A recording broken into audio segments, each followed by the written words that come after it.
Welcome back, everyone, for the second part of our discussion on new home sales stats here in Ottawa overall. My name is Jason Berghoff, Executive Director at the Greater Ottawa Home Builders Association. And rejoining me for the second half of the discussion is Cheryl Rice, President of PMA Brethour here in Ottawa. And Jason, let's dig in. Yeah. So, this year has been quite interesting. I mean, every year is, but this year has been particular. So we thought, let's do a kind of a mid-year check-in. So for people who aren't kind of familiar with the process, can you explain sort of how you get even just the new home sales stats? Yeah, for sure. So we actually have a team of researchers. We either physically go out to the sites to collect the market data from the sales offices. A lot of them we collect it electronically. So we reach out to them at the very, very early stages of every month and request their sales data. We collect their site plans, we collect their floor plans, so we're collecting all of the information related to a particular site. And we have as our clients and in our database, I would say the vast majority of builders and developers in the city, for sure. Yeah. So the chart we have for this particular segment, just about overall activity in the new housing market, is what you call released inventory. Could you give us an idea? Just set what is that number first and foremost? Because to be honest, I didn't even really know exactly what it was. Right. So inventory is the when you refer to the level of inventory, you're referring to the number of homes that are available on the market that are available to sell. Now, some may be finished, ready to go, ready to occupy, and others will be under construction. But it's what a builder is holding in inventory is available product for sale, essentially. Does it include lots that are ready to be built on? Yes, it would. Okay. Yeah. If they are slated and they've got their permits and they're ready to go on for sale, that would be considered. Even if they're waiting for a buyer for that kind of lot. Yeah, they're waiting for a buyer. So the numbers that we're seeing, in the chart right now, right? If you say, you see, I'm looking at March to April, it's 2,489, then 2,495. So is the chart saying there was six more units kind of available for sale. For sale. Yeah. So I think, so that's great. Again, I want to give the context to make sure everyone kind of was reading the chart properly.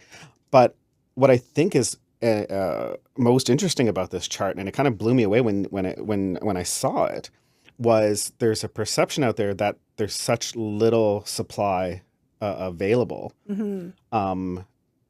compared to previous years, when in fact the way I see this data is actually that there's a lot of opportunity to buy out there. It's the price and everything else is kind of the bigger issue. And again, the affordability factor. Yeah. So and what we've seen is overall we've been experiencing a reduction in demand that has allowed actually our inventories to start replenishing a bit. Right, that's what happens. And you're referring to the chart, and I think viewers will see that. But remember the days when we had micro releases? So a builder, and this was during the height of the market, so builders would release, just a few. I remember one time it was like a dozen or maybe even a few less. Even less, sometimes 4. Yeah. So let's put 4 on the market for the weekend. And that was 2023. 2021, 22. Oh, okay. Yeah, and they were pacing their sales essentially because they didn't want to necessarily release more product than they felt that they could sell, right? Yeah, I recall at least at the time it was also a lot of labor balance, right? That's right. And then we still had COVID restrictions on how many people you could have on site. So construction timelines are dragging out. So you really had to kind of program how much capacity, you only had a limited amount of capacity to be able to build in the first place. Yeah, exactly. So, gone are those days of the, the weekend bust of sales, the micro release strategy as we used to call it. And now we're seeing we're seeing larger releases, which are, more common than from when before the market heated up. So that has normalized significantly.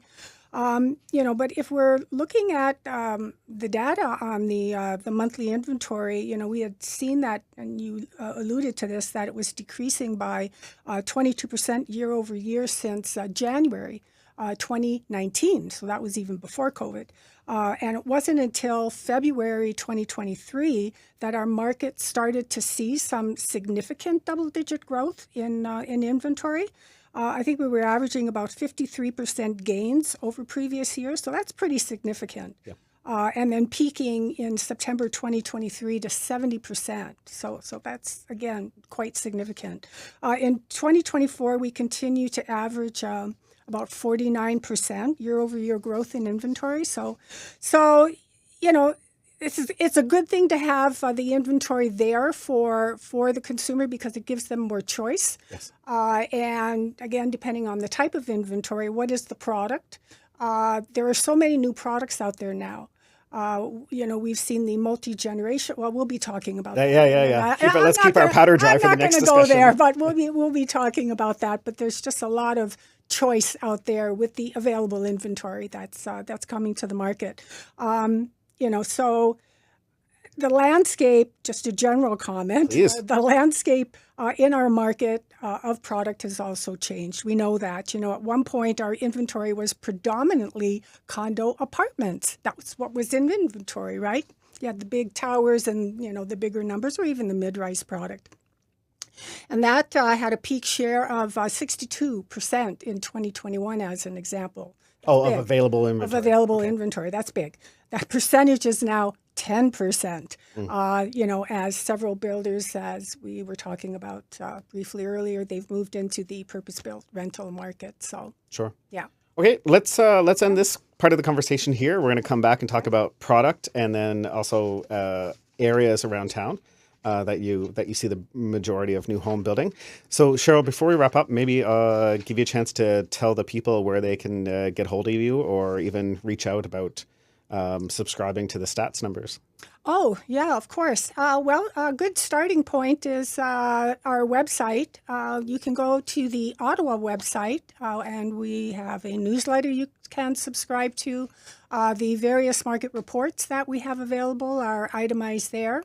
We have very detailed, in-depth data on the new home market.